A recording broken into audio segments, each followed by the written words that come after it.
Sakurada is a small town where many people have special abilities. However, once they leave the town, they forget their powers.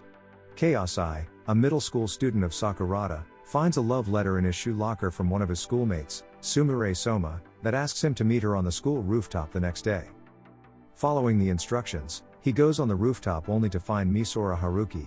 Turns out, she has also been invited by Soma and she is waiting for her. While talking, Haruki notices a little girl crying on the street and decides to use her reset ability, resetting everything to the previous day. Kei finds himself again in front of his locker, but immediately remembers everything that has happened thanks to his ability, which enables him to remember everything he has experienced in detail. He decides to confront Soma, who tells him that she organized their little rendezvous because she wanted him and Haruki to become friends. She thinks that the two of them are very similar. They then go again on the rooftop, where Haruki has tried to use the reset again, unsuccessfully. She explains that she can reset everything as far as 3 days prior, given she has saved beforehand.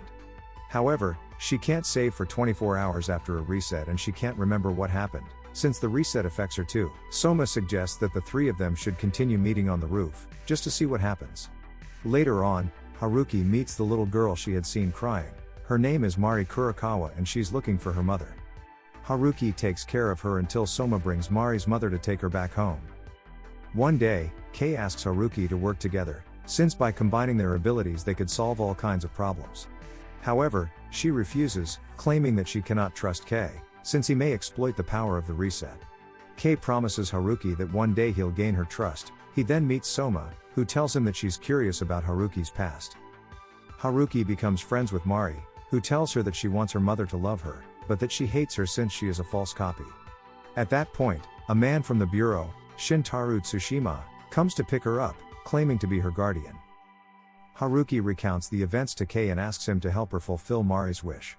Soma introduces Kei and Haruki to Yusuke Sakagami, who's able to transfer one person's ability to another person. This way, Kei can use his ability to relive Haruki's past. Kei accepts to do it but makes Haruki save, in order to reset in case she feels traumatized by the experience. Haruki reveals that when she was little she would cry a lot whenever something bad happened. Saddened by such concepts as the inevitability of death and futility of our choices in life, she decided to create rules for herself so that she never really had to make any decisions. Soma tells Kei that he's the only one that can help Haruki save people. To prove it, she invites him to help Haruki solve the little girl case, telling him that Mari Kurakawa actually died 5 years ago at birth.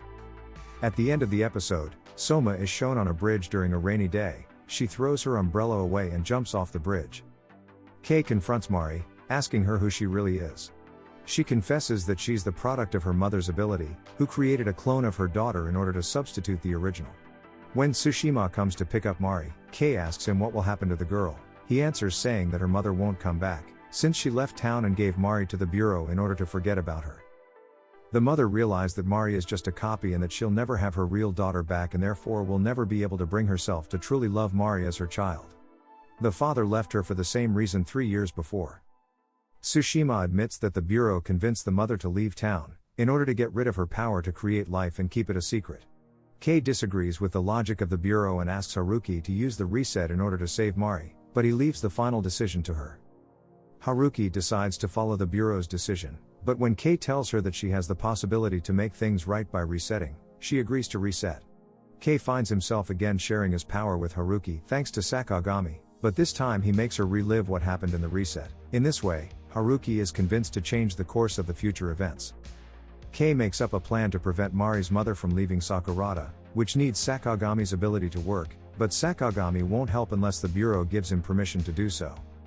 The next evening, Kei decides to save before meeting with Tsushima, who received a message from Kei thanks to Kei's best friend Tomoki, who is able to send telepathic messages to anyone at any time. He forces Tsushima to give them a false permission by threatening to cut his veins with a broken glass. The false permission is sent via mental message by Tomoki to Sakagami, who believes it to be true. Kei then makes Haruki reset, in order to nullify the events that just happened and erased Tsushima's memory. The next day, the group puts the plan into action.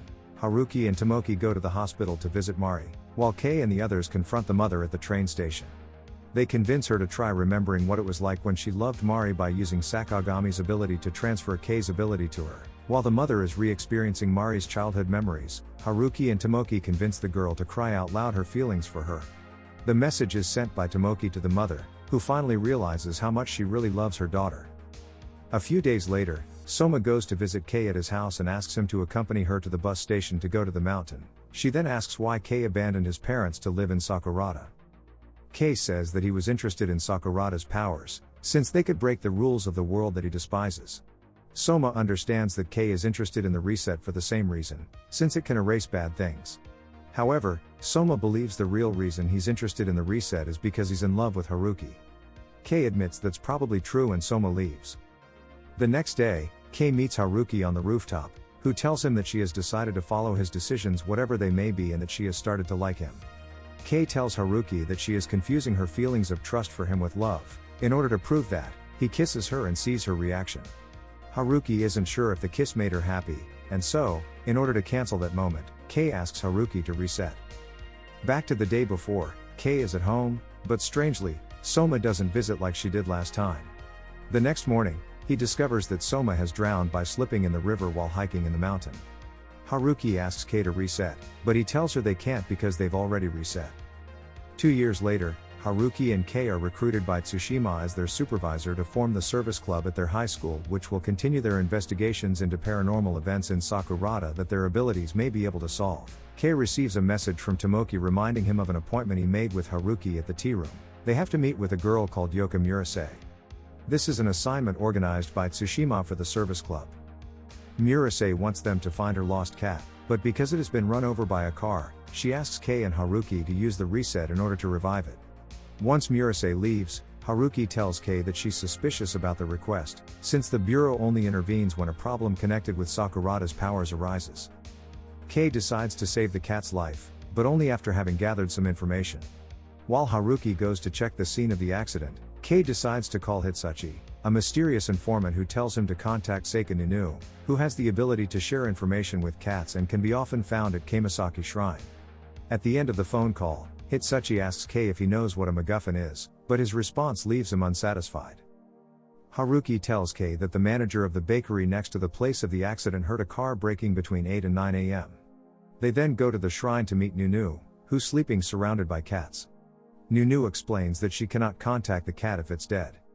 Kei tells Haruki to reset because they don't have much time left. During the whole conversation with Nunu, Murase was secretly spying on them, and after the reset she seemingly walks away unaffected. Back to 3 days before, Kei tells Tsushima about his future request and asks him permission to complete it. He also asks him if he knows about the MacGuffin, but Tsushima responds that he doesn't. Kei and Haruki go to visit Nunu again, who tells them that the cat they are looking for is a stray cat. She tries to contact it, but because it is asleep she cannot tell where it is. Kei asks Nunu to contact them if she finds the cat later, and then he calls Hitsuchi, briefing him about what happened during the reset. Kei then asks him if he knows Murase, but he responds that he cannot share information about her. He says the same when Kei asks him about the MacGuffin. Kei understands that the two matters have been made confidential by the same person, but Hitsuchi cannot respond to that either, although he does hint at the fact that the two are connected. Later that evening, Nunu calls Kei telling him that the cat was abducted at 3 p.m., which is just after Kei and Haruki usually reset. She doesn't know where it is, but in the bedroom where it is kept she saw a picture of a young man. The next day, Kei's classmates Tomoki and Mirai Minami tell him about the legend going around about a hole in a wall shaped like a hand. They say it was seen the evening before on a wall and that after a while the hole suddenly closed up.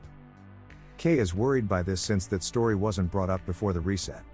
He suspects that someone else has the ability to retain their memories after the reset and decides to save. The next morning, Kei, Haruki and Nunu go to the site of the accident to prevent it from happening and find Murase with the cat in her hands. After she sees them, she leaves the cat, activates her ability and floats away. Kei recounts what happened to Tsushima, who closes the case since the objective of saving the cat has been fulfilled, and asks Kei to not reset for the next 3 days. Kei agrees, but suspects that there's something strange going on. 3 days later, Kei wakes up to find the ghost of Minami floating above him. Minami explains to Kei that last night she went to the mountains looking for a vampire that had supposedly been seen in that area. They decide to go to the mountain together and are joined by Haruki, who's waiting at the shrine. Tsushima calls Kei telling him that they found Minami's body. She was killed by Yoji Yoshi, aka Hitsuchi, who has confessed to the crime. Suffering from mysophobia, fear of germs, he can't eat anything, but he has developed an ability that can turn information into nourishment. Because of that, he used to look for people to suck information from, leaving them unconscious for a while. This is what sparked the rumor about the vampire Minami was looking for. Hitsuchi then created a safer system, building his own information network and becoming an informant. This system was apparently ruined for some reason and Hitsuchi had to go back to his old habits. He targeted Minami, but as he tried to suck information from her, he realized her amount of information wasn't diminishing. By pushing his ability too far, Hitsuchi accidentally killed Minami. Kei realizes that Minami's ability to retain information allowed her to become a ghost, since she could retain all her information even after death. As Kei and Haruki head back from the shrine, they are approached by Murase, who threatens to kill them. Her ability allows her to erase the shape of whatever she calls out, whether it's an object or a body part. Kei asks Murase about the MacGuffin, and she appears surprised that Kei knows about it. Murase asks Kei where it is, and after he says that he doesn't know, she decides to give him the finishing blow. It's at that moment that Kei asks Haruki to reset. After the reset, Kei goes to Tsushima complaining about what happened. It appears that he lied to them and told them their mission was over when in fact there were bigger things going on. He then asks again about the MacGuffin. This time, Tsushima tells him that the MacGuffin is a special item rumored to allow its possessor to control all the abilities in Sakurada. He says that it is actually a small black rock and that it's in his desk drawer. Kei decides to tell Minami what will happen if she goes to the mountain, preventing her death. He then proceeds to meet up with Murase for the third time at the tea room and he discovers that she apparently didn't retain her memories of the previous timeline. She only remembers things from 2 resets ago.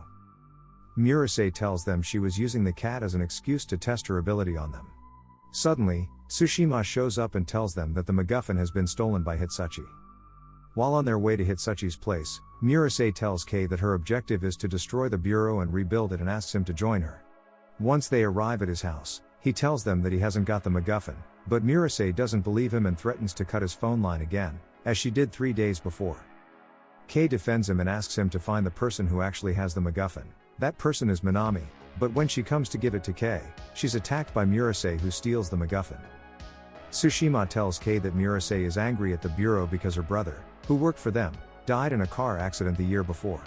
Turns out, Tsushima was the one who told Murase about the MacGuffin in order to induce her to steal it. He asks Kei to confront her in order to defeat her once and for all. He is reluctant but has basically been left with no other choices. He asks Tsushima to arrange an appointment with her for the next day. Once Kei and Haruki meet Murase, he asks her if the cat really died in the accident and she says that it did. He then tells Murase that he will help her fight the bureau if she passes his test, which consists in making him surrender to her ability. If not, she will have to follow Kei's plan to take them down. Before they start fighting, Kei makes Haruki save and then he tells Murase what he thinks about her. He thinks that Murase actually just wanted to save her cat using the reset, but after she realized that this unintentionally provoked Minami's death, she threatened Kei and Haruki in order to make them use the reset again. And she didn't use her ability that time in order to forget what happened. Murase is irritated by Kei's assessment and says that she isn't that weak. In order to convince Kei, she activates her ability over her entire body, threatening again to kill him. In order to prove his point, Kei sacrifices himself and dies touching Murase with his head. This traumatizes her. Haruki begins to tear up as well, which is when she receives a message via Tomoki's telepathic ability telling her to reset. Kei had clearly planned out this whole encounter. After Kei is revived, Murase gives up and Kei consoles her, telling her how much she could help by using her ability in a positive way. That's it for today's recap. Don't forget to like and subscribe, and comment down below if you want to know what happens next on Sakurada Reset.